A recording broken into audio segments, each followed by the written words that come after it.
Welcome to this spiral video. My name is Sarah Powell from the University of Texas at Austin. This video is focused on computation, and we're going to focus on addition. And here we're going to use a different algorithm than the traditional algorithm. We are going to use the partial sums algorithm.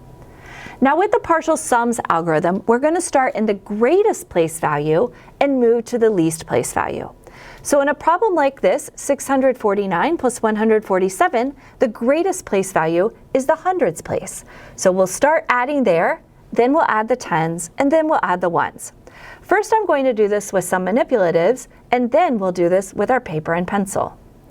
So here's our problem, 649 plus 147. I'm going to show both add-ins. So first I'm going to show 600. So I'll get out my hundreds with my place value discs. And there I've shown 600.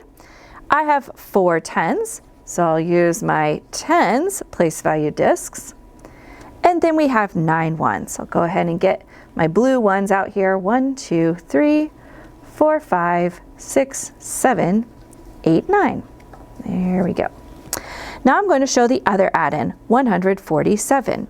That means I'm going to show 100, turn that over there, 40, 10, 20, 30, 40, and 7. 1, 2, 3, 4, 5, 6, 7. Now, with the partial sums algorithm, we want to emphasize that we're adding from the greatest place value to the least place value. So the first thing I would ask myself is, what is the greatest place value? Here, in this problem right now, the greatest place value is the hundreds column. So first we're going to add all the hundreds together. That gives me 700.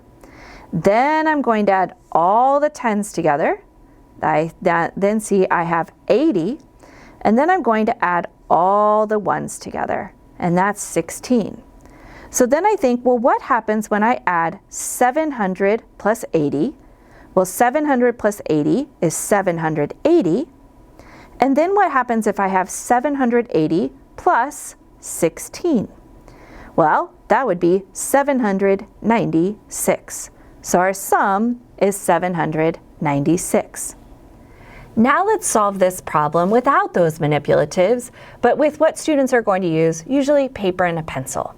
So we are going to start in the greatest place value with the partial sums algorithm. So we ask ourselves, what is 600 plus 100? It's not 6 plus 1, it's 600 plus 100.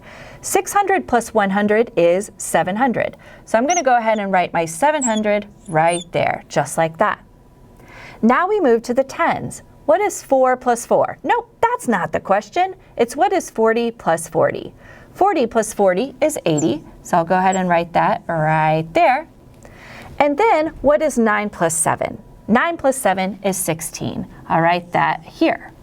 Now you might be asking yourself, why do we call this the partial sums algorithm? Well, it's right here. I've created 3 partial sums from adding the hundreds, the tens, and the ones.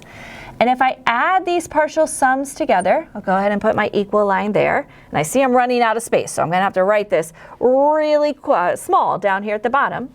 But if I have 700 plus 80, that's 790. My gosh, 700 plus 80, that's 780, plus 16, that's 796. So my sum is 796.